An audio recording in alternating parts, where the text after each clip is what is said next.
ahead. I'm Lainey. And I'm Laura Beth. And we are Steel Magnolias. Two sisters who love family, traditions, and all things Southern. We've got plenty of room at our table, so pull up a chair. Hey, Lainey. Hi, Laura Beth. Well, we are in for a treat today. We are actually recording this on Easter, and I know that probably blows the mind of many people because they haven't thought about the fact that we record this earlier than it actually comes into your podcast app in your smartphone. We hope you forget because you feel like you're sitting right here with us. That's always our goal. Yeah, we've just had a wonderful Easter meal. We're stuffed to the gills. We had a fantastic service this morning at our church. And much celebration happening. We're going to continue celebrating, I guess, in a very different way by talking about the episode that probably everyone thought this podcast was always about, and that is Steel Magnolias. So the interesting thing about this is that the play and the movie, which we'll be talking about both today, they start and end on Easter. Did you know that? I remember the end. It's a 2-year... But that's right. It's a 2-year sort of period of time that the story covers. And so I was like, that's so interesting apropos that we're going to be talking about it right here on Easter. So apropos. I love it. We have one disclaimer that we want to make, which is this episode will be full of spoilers. Tons. So if you haven't gotten a chance to see the play or the movie or both, or if you intend to or even think you might, go ahead and pause this and circle back with this episode once you've gotten a chance to see it, because it would be much more interesting from an entertainment and all of that perspective to see it on your own before you go into it with all of our thoughts, right? Right. Well, yeah, and you just want to let the story live out. Yeah. Instead of knowing before you go. Twists, yeah. I think. So So spoiler alert is sort of covering this whole episode. There's tons of them. And if you haven't gotten a chance to see it on the big screen and you would like to, you have that opportunity next month, May 19th, 21st, and 22nd. Steel Magnolias is going to be in theaters nationwide. And all you have to do is check out fathomevents.com to find the theater nearest you. And you can buy tickets. And I would say if you're wanting to go or thinking of going, go ahead and do that. Because I've checked several theaters just across the country, and they're starting to sell out. This is such an epic movie to go see with friends or your mom or your sister or whoever. Yeah. You know, it's just such a sweet, important movie. Yeah. That I'm not surprised that it's already selling out. Yeah. So it's celebrating 30 years. Amazing. The movie is. The play had already been in existence and was the genesis of the story. So it's already celebrated 30 years a couple of years ago. But we wanted to let's just dive in. Yeah. So you tell us, Lainey, you got to hear actually an interview. I right? did. Yeah. It's been a little while for me, but Robert Harling is the person who wrote this play. Mm-hmm. And it is a true story, or based on a true story of his sister's life. So it was very moving hearing this interview. It was by Garden and Gun magazine. And they did an actual print story, but there was an interview that we got to hear some of the audio of. I love hearing someone's voice. So even if, like, the fact that you're even saying, I would have enjoyed the article, but I listened to it as well because you told me about it. Enjoyed hearing the voice. It's fun to hear someone's voice. So is. That's the very first episode of Garden and Gun's Whole Hog podcast. And they don't do theirs super often. No. So it should be easy to find. Just look for the very first and second episode, actually. They did a 2-part series. Yeah, it was because it was broken up. That's right. Well, I was moved big time by this interview because he shared why he wrote this story. Mm-hmm. So his sister, whose name was Susan. Yeah. I didn't remember that. You told me that. His sister Susan was diagnosed with diabetes at a young age. Mm-hmm.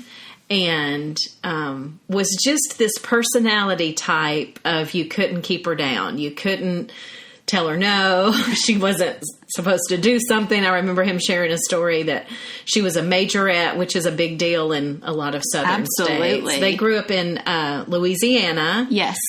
Natchitoches. Yeah, it's Natchitoches or something is how you would want to say it, because it's very hard to pronounce. Natchitoches, Louisiana. And so, she was a majorette and was not supposed to be, sweating that much in the hot sun out doing that activity because of her diabetes. Yeah. So she would have candy in her pockets while she was doing that. Regulate her insulin and march on. Yeah, literally. If that's not a Steel Magnolia, I don't know what Seriously. So anyway, from a young age, she had just not been able, you couldn't tell her no. So when she was told by her doctors that it would not be a good idea to have children, it would be too hard on her body. Yeah. She just wouldn't hear it because she wanted a baby. And this is the true story of what happened to her. So again, spoiler alert. But what was so moving for me in hearing that interview was he said that he in fact had this nephew. Yeah, because she had a little boy. And I think he was 2 when she died, or almost 2, which is. Yeah. Anyhow, that's my son's age. So that's this is another reason this was so moving for me. Yeah.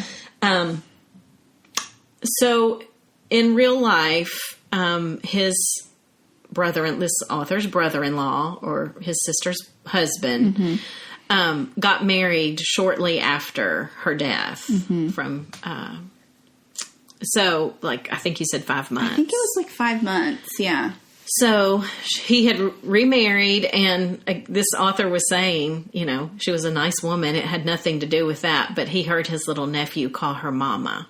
And it just brought up a lot of emotion in him and anger in him because he knew how much his mom loved this baby and how hard she had worked, to even have him. Right. And he incorporates a line that he actually said by giving it a line in the play later, but he said, I just wanted him to know how much his mom loved him. Yeah.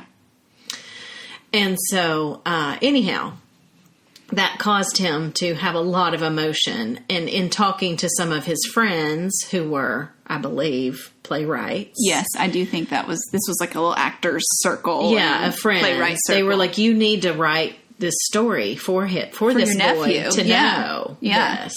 So he puts pen to paper to start to write what he thought was going to be a short story for this boy. And he was having a hard time writing a short story for a couple of reasons. One, he had a history of being an actor. Yeah. And just was more used to a script. Sure. Yeah. And also, he said, as he was trying to write it as a short story, he was realizing there was so much good dialogue that my mom and her friends had, and it's not coming through. Yeah. So maybe I need to just write this as what I know as scripted. Yeah.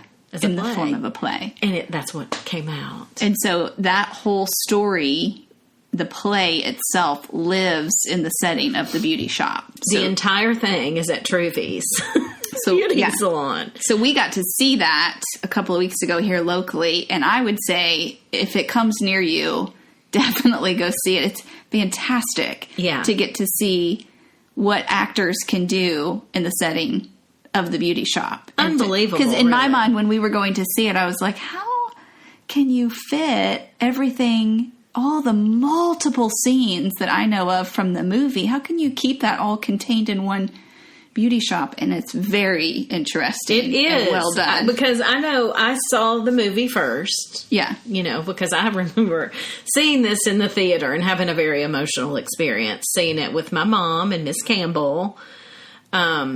And it was just a very emotional experience for me because I, at that age, was having some seizures. Yeah. So you're 19 years old and in that place. Yeah. And so that was a very emotional experience for me. And so then when I saw the play for the first time, I was trying to remember what year I saw the play. I want to say it was circa 2000. Okay. When I saw it the first time, I told you, in Montgomery, Alabama. I thought, there's no way they're going to be able to do this well just doing it in a beauty shop. It seems so limiting. It's going to be so limiting, but it was not. It wasn't. So good. You're right. And that brought back, when we just saw it, I thought, wow, this really is interesting that you can know things are going on in other places from their dialogue in the beauty shop. Yep. And we had that whole episode on beauty shops where we talked about... I was thinking about the same thing. Just the life that happens in those, especially, in a home or something like that. Yeah. Just the great community that happens there. Friendships that form. It's amazing. Mm-hmm. Well, the play premiered in 1987 at WPA Theater in New York City. And it was just about 6 months later that the swirl of activity started happening to move it from play to movie. Okay. So you were going to mention, casting-wise, one of the interesting things that we've come across. And, of course, I just also want to say, we're not the end-all, know-all of Steel Magnolias trivia. Oh, Lord, no. We just love it, and we did do a little research to bring up some fun facts that may be unknown today, but... Well, again, from the Garden and Gun interview was where I had heard this piece that I thought was so interesting. They wanted Meg Ryan for the lead role of Shelby. Okay. So that would be Shelby was the name of the character that was Robert's sister, the playwright. Right. Yeah. Which is played by Julia Roberts. Right. But, Originally they had cast Meg Ryan. Now... They had already cast the entire main cast. Mm-hmm. Originally, it was Winona Ryder that was going to be the lead. But then the producers were like, she's just too young. Okay. So that's interesting to me because she is, like, to me, indie rocker. Oh, yeah. I mean, she's not even, like, she's reality bites. She is so reality so bites. I can't even fathom her. And Joe. I mean, she's Joe in to me. this setting. Yeah, Little Women. From Little Women. I can't even fathom her dark hair, dark short hair in the middle. Skin. Yes. Anyway. But Meg Ryan... When I heard that, I thought, oh my gosh, no, she is not Shelby. She is not Southern. That's not right. And I love Meg Ryan. Well, did you mention why? So I haven't mentioned, but this is what is so amazing. So we've just said this is the 30-year anniversary of the film. Well, she ended up turning this role down after saying she would do it because she was cast as the lead for When Harry Met Sally. Which is little known film. Little known film that nobody else could have played that. No. There's no way. There's no way there could be a different Sally. And to me, there's no way. Well, and what I had read in Southern Living was that she was looking for a lead role. Because although we're kind of calling Shelby in Steel Magnolias the lead, there's a lot of leads because it's an epic she was cast. actually considered supporting actress. Like, she's the only one that won an Oscar. Right. And it was for a supporting actress role. Yeah. So I can see why Meg also was, just from a career standpoint, wanting something. I need the lead. Yeah. Yeah, and she is Sally. What a good move Shelby. For both of them. I know. And so both of these movies turning 30, it just blows my mind because they were both so impactful on me. Yeah. So talk about what you had heard about Julia coming in for an audition. Because I had read that she actually was going to audition, but was working on Mystic Pizza at the time of auditions. So she couldn't come to the auditions because she was still rapping. And so they thought that they had landed. And then later let's try and bring that girl in from Mystic Pizza. Yeah. Eric Roberts' sister. Yeah. And so here she comes in. And Robert Harling, that had written the play, said as soon as she smiled, I knew that was my sister. That was who was supposed to play my sister. Yeah. She flashed that smile and he said, that's my sister. Yeah. And she's Southern. Yeah, she's from Smyrna, Georgia. So it just, to me, fits. Yeah. I think she was perfect for that role. But I think every person that they cast was so perfect for their role. Oh, I do too. It's amazing. I absolutely do. So the other actresses, there's the six characters from a female standpoint. So there's tons of men in Supports. in the movie that make an impact as well, but that are also really good. Absolutely. Tom Skerritt was awesome as Sally Field's husband. Yes. Yeah. Okay, so the six ladies, we have Annelle, played by Daryl Hannah, Truvy, played by Dolly Parton, Malin is played by Sally Field, that's Shelby's mom, Clary is played by Olympia Dukakis, and Weezer is played by Shirley MacLaine, and as we've just mentioned, Shelby was casted to be played by Julia Roberts. So the opening... Oh, let me mention one other thing before we jump into openings and scene by scene. One other fun fact of the role of Shelby, when Nicole Kidman was starting out in acting in Sydney, Australia, one of her earliest roles was playing Shelby on stage. That's funny. She played Shelby. That is really funny. I can't see it, but she, But now she's a Southerner. That true. Just cracks me up. Now I would kind of like to see her do it again. Not that I don't know. Do you think she even tried to give it a Southern accent?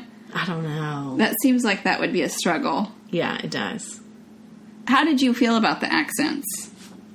Because I've heard people kind of go up and down on how they thought the accents of the actresses. Well, it's been a long time. It's been a while since I've seen the movie, so I haven't really analyzed that. I don't remember.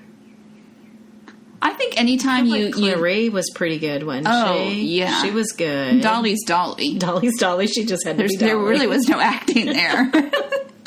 Sally Field was fairly neutral, wasn't she? Yeah, she was. I remember her. She sounded Indiana. yeah, there you go. I thought Shelby, I thought Julia Roberts was a little dramatic, but I just think that's her character. Yeah. Some of the character's long dramatic. My wedding's gonna be the best. My colors are blush and bashful. Real slow and So one other fun fact about that time period before all of the casting was set in place for the movie, but the word was out on how good this play production is. It's kind of these New York circles of people talking. So Elizabeth Taylor went to see Steel Magnolias. Okay. During its off-Broadway run, which that's where it was, and gave it a rave review, calls up Betty Davis. Have you heard this story? No. Okay. And Robert Harling, which is the playwright. Betty Davis is starting to, push to be cast in the role of Weezer. Oh. So, Elizabeth Taylor's like, hey, you need to know about this, Betty Davis. So Betty Davis is now calling the playwright. And she also thought Katharine Hepburn would make a fantastic Clary, and Elizabeth Taylor would be perfect as Truvy. They've got the whole little circle of friends. That's hilarious. That they're thinking of casting themselves. She was trying to convince him she was right for the role, and when he left, she told him, you may give the role of Weezer to someone else, but you and they will both hear from Betty Davis. Wow. And she was like that. In fact, I remember David Letterman saying that he had never been so uncomfortable, squirming with a guest as Betty Davis. Really? She was intimidating. So the role, of course, went to Shirley MacLaine, as we mentioned, and no word on whether Davis gave Harling an earful. Very interesting. Isn't that crazy? Yeah. So we mentioned that the movie starts on Easter. There's actually holidays that line up with every single event, there's a Christmas festival, and there's an October wedding or Halloween wedding shower. I mean, there's it for was a 2-year period. Her little boy was dressed as it was Halloween clown. The night. I know. She collapsed. Yeah. Yes. So it opens with a beautiful spring day in Natchitoches, Louisiana, and they are setting up for a wedding at the home of, should we say Julia Roberts or should we say Shelby? I'm kind of toying with whether to. Shelby. Okay, she's Shelby at Shelby's home, and a good old Southern wedding is happening at the church, and then reception back at the house, and everything from broken champagne glasses to birds that are a nuisance in the tree that Shelby's dad is firing at. So it's just really a fun, chaotic scene. But then we move to the beauty shop where, of course, you're starting to now meet characters. They're dialoguing with each other. You're starting to see some Their personalities interactions between one another. And Weezer has so many one-liners in her opening dialogue. I couldn't even write them all down. Like, I've seen all of them on a T-shirt or, on a greeting card or something. In fact, Robert Harling said when he was writing about all of these women and writing the lines, he said they all love one-liners and they talk like bumper stickers. That's hilarious. And they do. Now, I remember him telling a story about one of the famous lines that Shirley MacLaine has in the play that he literally added backstage the first night it was going on. Yeah. Do you remember that story? I do, because the actors were confused because they thought it was a drama and it was coming across as a comedy.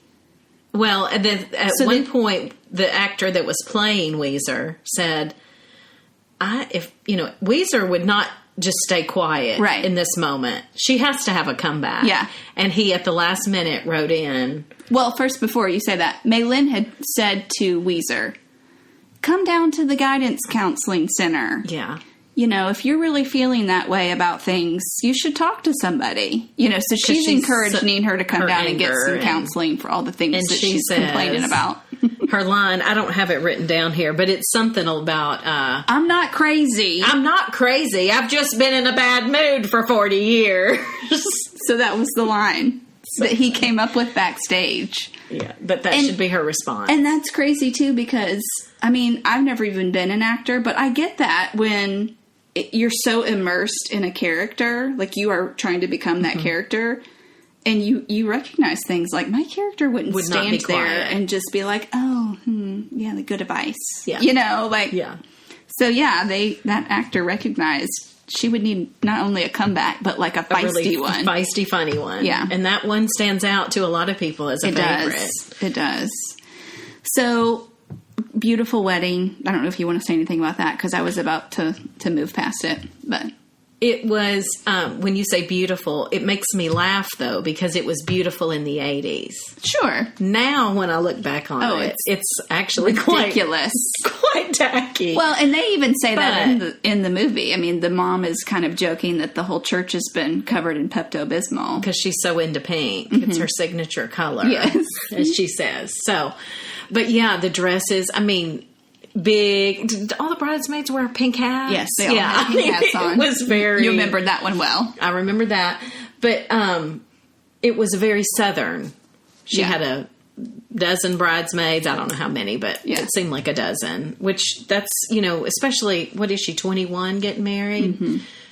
At that age, that happens. In the South, you want everybody up there. Mm-hmm. I used to think that's what I would have. I knew 12 people I'd want up there. You'd have to cut at that age. Cut and friends. So, and I probably would have wanted big shoulders in my dress and things like that. So a lot of that's changed with age and what I would want now. But that's kind of funny because it was quite beautiful and fairy tale. Oh, yeah. But very over the top. Yeah. Well, and then, of course, one of the most favorite things about the reception, there's two things. You loved a little part that I'll let you tell, but the groom's cake being armadillo. Yes. Red velvet cake. And they talk about hacking into it and it being the most disgusting thing. Yeah. Yeah. But there's some funny groom's cakes out there. There are. Like all different themes and... Well, and I feel like, is that a Southern thing too? Like, would the groom's cake be more playful at a Southern wedding? That's a good question. We should have people give us feedback. I see a lot of sports team ones, and you see a lot of different funny things like that. Yeah. Where it's real playful, not just a chocolate. We did a Jeep, because my husband loves Jeeps. I've seen a lot of SEC teams. Yeah. But I'm not sure if Northern weddings would keep it more tame. Or if they even do a groom's cake. I'm sure they do, but... Anyway, and then you love that scene of Clary and Truvy. Oh, I just think it's a funny scene where this is the mayor's wife, I think, is dancing on the... Oh, I didn't even catch that. Yes, that's probably another reason why they don't like her, is because Clary's the former mayor's wife. Right, so they don't like this new lady, and she's out there dancing in very tight dress. And there's a line, and I don't have it written down to quote it per se, but she says something along the lines of, it looks like two pigs dancing fighting under a blanket. Yeah. Clary had some funny lines. They all do. They really do. Good lines. It's so well written. Well, after the wedding, it moves pretty quickly to where we're set up with what the true conflict of the movie is, which is the problem that presents itself with Shelby has been told bearing children aren't a good idea for you because of the toll it will take on your body. But as you mentioned earlier, the character this is based on was true to this as well. Like that she wouldn't take that for an answer. So she does end up pregnant. And I think that's an interesting place where you really see the biggest rub between her and her mom. Mm-hmm. And, because her mom so loves her that she doesn't want her to be sicker. Right. Yeah. However. Yeah, she sees this as a decision that Shelby could kill avoid. Her. Yeah. A decision she could make and a place she could avoid this. So it's interesting to me. I'll go ahead and bring this up. When you see the play, it's just the 6 women. There are no men cast in the play production. Mm-hmm. So they have unique ways that they bring in the male characters, like a phone call coming into the beauty shop where it's, one of the guys, it's a husband, it's a brother. Mm-hmm. So you're understanding, and of course there's just the general retelling of things, dialogue that the women are sharing with one another. About my husband did this, But without actually having them present, you're only hearing the one side. True. So this was a place, this conflict that I just described was a place where I felt like you miss it in the play. Because in the movie, you get to see the way the mom really tries hard to talk to her new son-in-law. Mm-hmm. And you get to see, like, she's serious to talk to Jackson is his name. Yeah. And she does it even at the reception. They're doing a dance, and she says, promise me you'll think about it before you make any big decisions about family. Mm-hmm. And he totally brushes it off. I mean, I think she even restates it like a couple of times. So you don't get that in the play. Like you hear from Julia or from Shelby. She's saying that to Shelby. She's told Jackson about this, and that Jackson and her have talked about family. But you're not seeing, like they portray him in the movie, like him not taking it very seriously. So I don't know how true that was to his character, how he played it out in life. But anyway, that was just one of those moments where I was like, sometimes it's really needed to see both characters to really see both sides of how they're, responding to life. Mm-hmm. Anyway, and then also just while we're on the topic of the lack of men, you don't get to see, without the men there, you don't get to see the humor between Weezer and Shelby's dad. Oh my gosh. The way they pick on each other is awesome. In the movie is absolutely amazing. And they actually really love each other. They do. But it's hilarious, isn't it? It's awesome. And I love Tom Skerritt anyway, so. Or even the way, I mean, I know he's not in it very much, but even the way Weezer interacts with her, like that old friend Owen. And isn't he quirky? He's so quirky. My goodness. But like the way she talks to him, I mean, it's like I can appreciate her even more watching her. She's embarrassed. She's shocked. Deep down, she has insecurities. Absolutely. I think that kind of came out, though, in the play. You do? I do. Because we just saw that recent. I thought that came out. Yeah. Where she was kind of wanting to talk about it that one day when she's in the beauty salon. Yeah. you could tell she kind of wanted to talk about it a little bit, but was embarrassed. Yeah. Like she hurried out the door. Do you remember? Yeah. And Shelby was saying, "Oh, and by the way, Owen's going to be there too." yeah. And she's like nervous and runs out the door. Like I got the embarrassment. Of, I've been set in my ways for a long time, and now I don't know what to do with this. Yeah. Like I got that part, but I know I did miss the part with her banter. Oh my gosh, with Shelby's dad. I mean, it's so wonderful in so many ways. But and it's like they feed off each other. Mm-hmm. Which I've had friends like that, where like guy friends like that, where it's just fun to pick at each other. Yeah, yeah, agree. So I wouldn't say it's a total loss in seeing the play, but there's just certain dynamics where it's kind of unfair to not have a see little the bit look of on their a man's face or see how he's responding to some things, or even what he actually said to some incidences. So, but especially the conflict of, no, really, like, how much are you guys thinking about starting a family? So, and we don't ever get to see how hard that might have been for Malin after, when she had moments with her grandson. Right. Can you imagine how she might have had some frustration of, I tried to talk to him, like Shelby should be here because I tried to talk to him. I thought about that actually after watching it again. I was just thinking, so wonder what that relationship even looks like now. Mm-hmm. Because this is still their grandson, but he's been so far removed from being mothered by their daughter. Right. Yeah. But it's their grandson, so. Yeah. It's tough. That is tough. That child could have grandkids by now. But could have kids, not grandkids, but wow. But one of my favorite lines from Shelby, which is what we're basically describing here, is she says, I would rather have 30 minutes of wonderful. I know. I would rather have 30 minutes of wonderful than a lifetime of nothing special.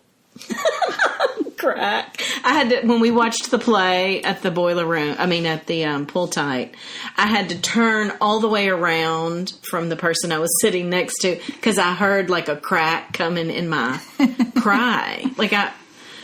And I was embarrassed to cry like out loud in a setting of a play. But that is, I know, and that place is such a small playroom. Like, you're practically on the stage. So I'm like, I was the one on stage shaking in my chair. I was crying, trying to cry quietly. So it's, as you can tell from our crack of conversation here, it's such a moving production altogether.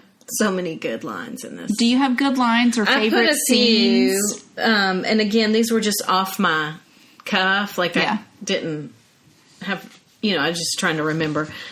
And every character had good ones. That was the thing. But one of my favorite, I love Truvy says, laughing through tears is my favorite emotion. That's a good one. That stood out to me. Because it really is one of my favorite things. I loved her line that, I haven't left the house without Lycra on my thighs since I was 14.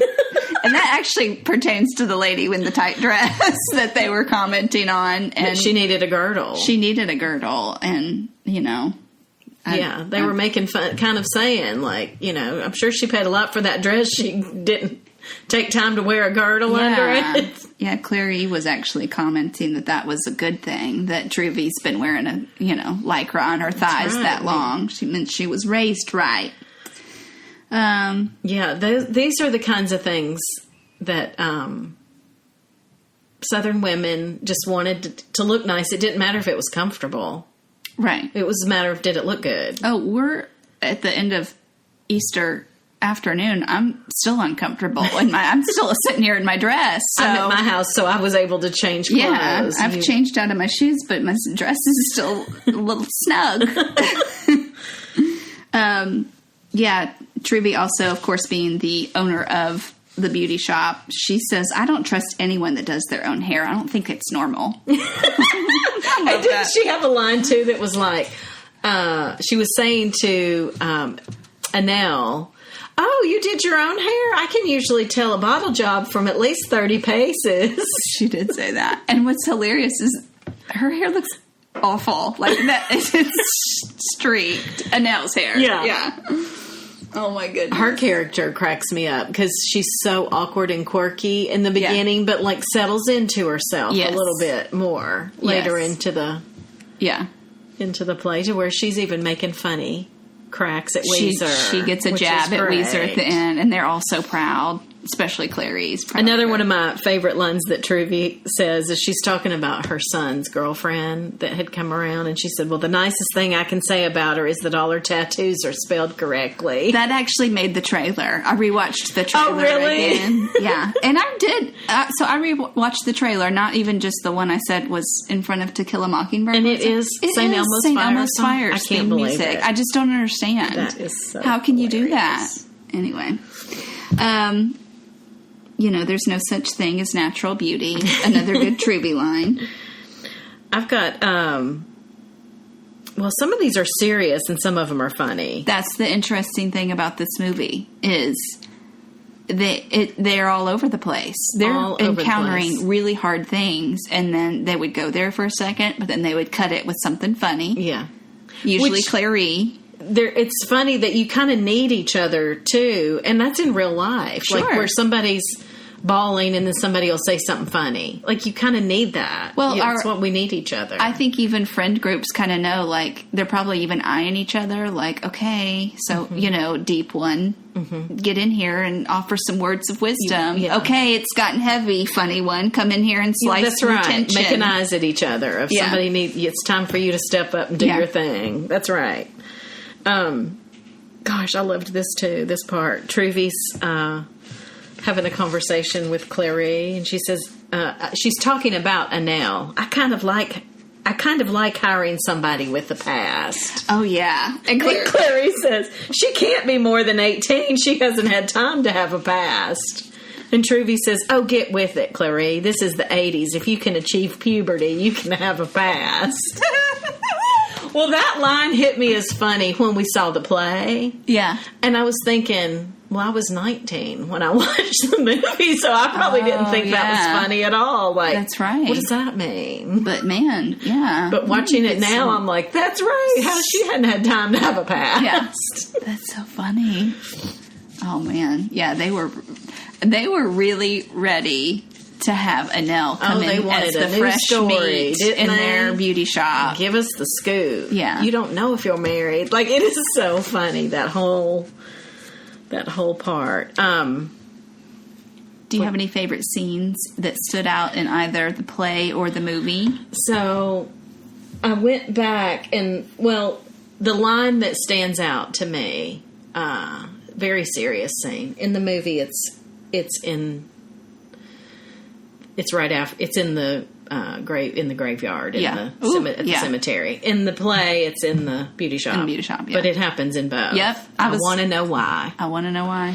And that whole scene, to me, and I could start crying just talking about it. We all have that. Yeah. Be it about a death of a child, death of a dream. Why? By or God, why not? I want to know why. Yeah. And I believe that very thing is what oftentimes causes people to walk away from God instead of run to Him when He so wants you to run to Him. Yeah. Because we want to understand. Yeah. And anyway, so I went back. So what was in my mind was just, I want to know why. That line really stands out. But I went back and looked to get the more in-depth quote. Yeah. Because I think the whole scene's so amazing. So as the mom, she's saying, I'm fine. I can jog all the way to Texas and back, but my daughter can't. She never could. Oh, God, I'm so mad. I don't know what to do. I want to know why. I want to know why Shelby's life is over. I want to know how that baby will ever know how wonderful his mother was. Will he ever know what she went through for him? This is what I felt like the brother was. Absolutely. This was actually what he was feeling. Yes.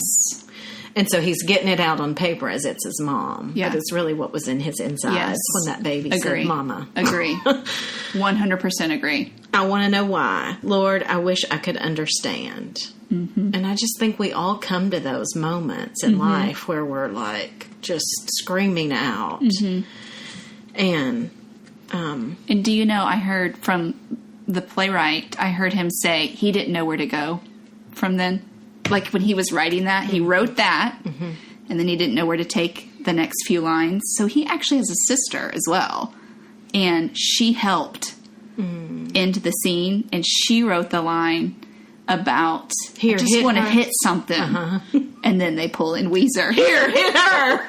And again, you almost needed that to break the heaviness, because it is heavy. Yeah. And you just, then find yourself laughing. Yeah. Very intense, because she goes on to say, no, it's not supposed to happen this way. I'm supposed to go first. I've always been ready to go first. I thought that was Oscar worthy. I really did. I'm shocked she didn't get, like, in that moment, that just sealed the deal. And the young lady, or the woman that we saw in the production here locally at the Pool Tight, she did a fantastic job at that scene. And those are some really, really big roles to fill. Yeah. When really you're playing big. a role that Sally Field should have won an Oscar for. Yeah. I wanted to ask her, because she had real tears. She did. When she was doing it. And I really wanted to ask her, like, did you have to go to a hard place in your mind to do that? But I didn't have the courage to ask, because I thought, I don't want her to have to share something uncomfortable. But I really did wonder. Yeah, that was interesting.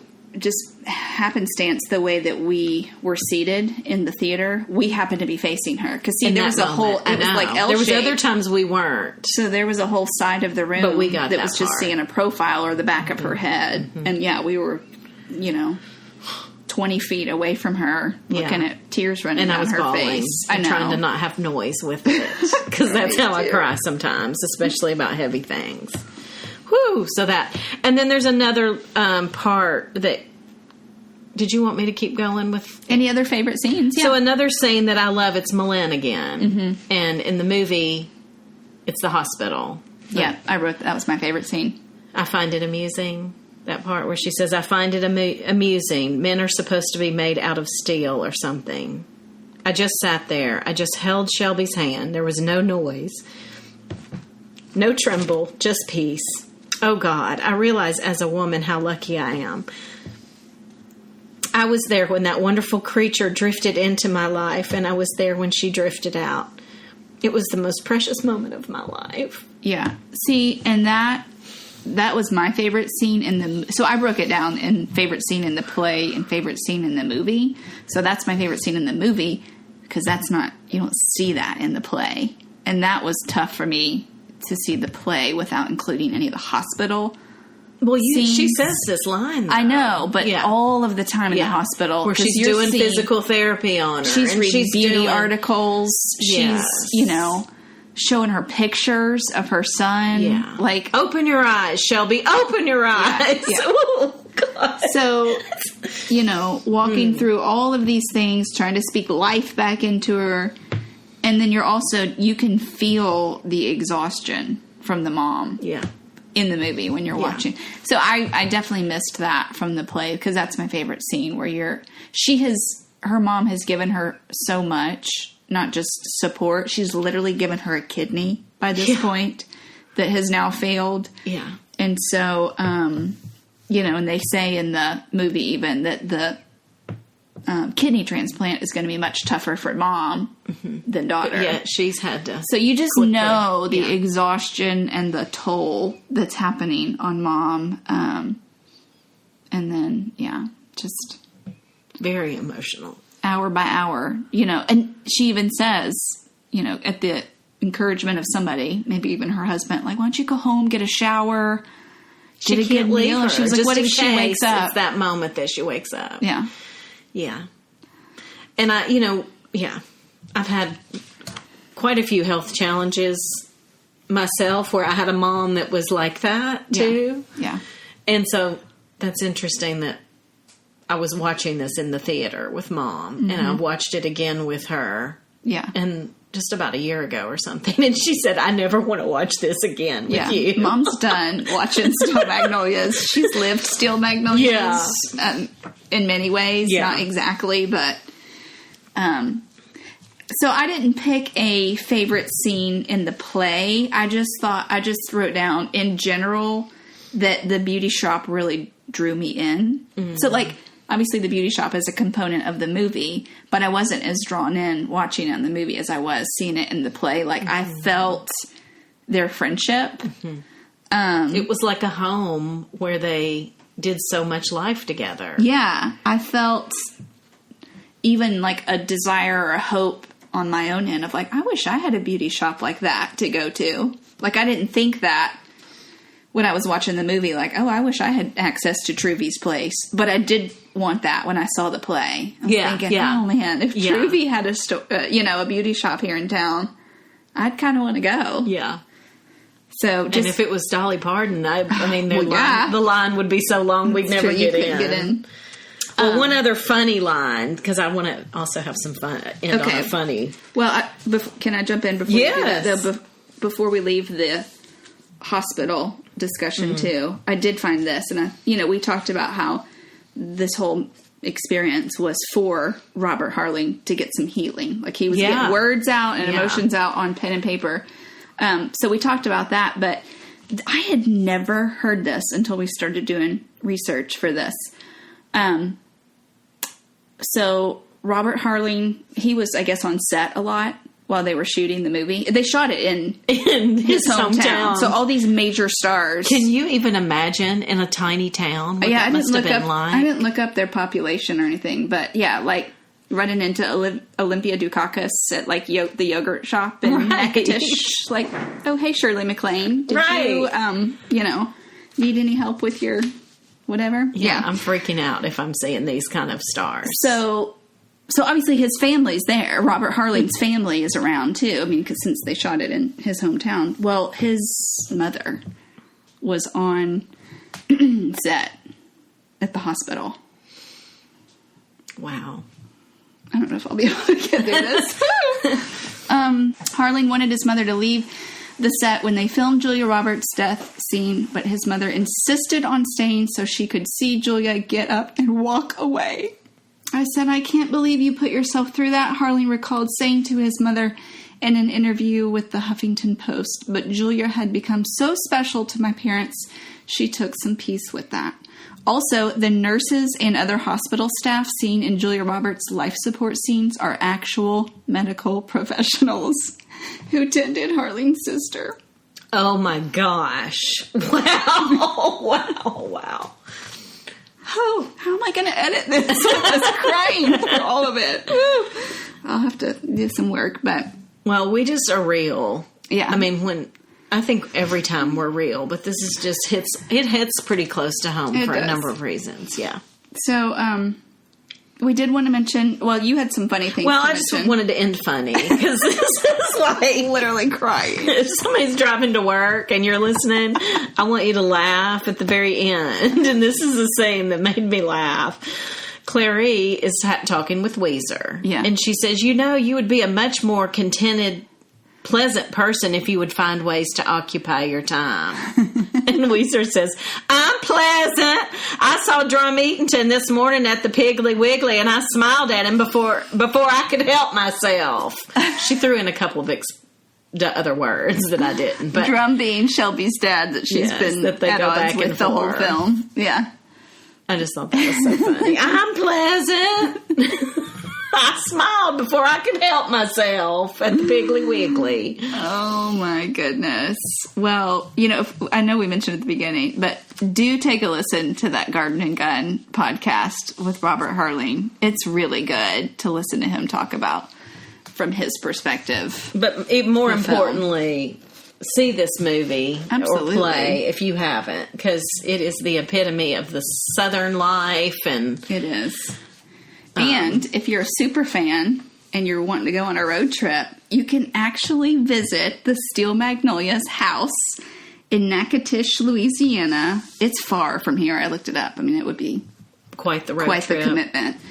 But it is the house where Steel Magnolias was filmed. It would be the home of What would have been Shelby. Shelby's home, where And they it's had their reception. Yeah, and it's a bed and breakfast now, and it's actually named the Steel Magnolias house now, cute. and they have each of the rooms are different character names. Oh, that's adorable. Yeah, so that would be really fun. If that would you're be a fun road trip. wanting though. a girls' trip, and my guess would be that since this film, and obviously they've had 30 years to kind of shape up their town, but my guess is that there's probably a lot of information and In sort the of town stuff about the movie around town. Well, I have a friend who's from that town, a new friend in my life. I've only known her just a year or two, but anyhow, she says it's a neat town. So Cool. maybe make the trip. We should make the trip at some It'd point. be fun. It really would.